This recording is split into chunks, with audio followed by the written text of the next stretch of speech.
Hello viewers, আসসালামু আলাইকুম। আমরা এখন একটা হার্ড ডিস্কটা রিপেয়ার করব। এই হার্ড ডিস্কের সার্কিটটা নষ্ট, দেখি এর কোন সাইডটা নষ্ট।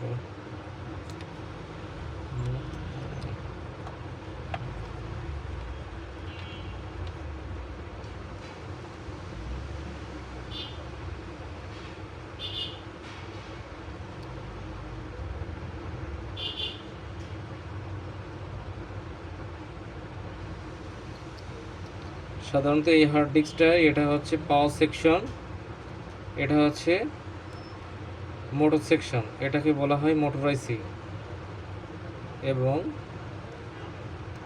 এর চারি সাইড কন্ট্রোলার আইসি হচ্ছে এটা।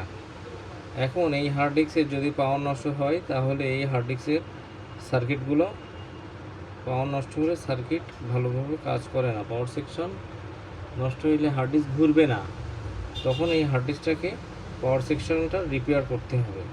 তা আমরা সাধারণত এই পাওয়ার সেকশনে দেখব পাওয়ার সাইডের ভোল্টেজ ঠিক আছে কি না। আমরা এই ভোল্টেজটা মাপছি এখানে, হ্যাঁ এখানে ঠিক আছে, এই ভোল্টেজটা ঠিক আছে। এখন আমরা আরেকটা সাইড দেখব,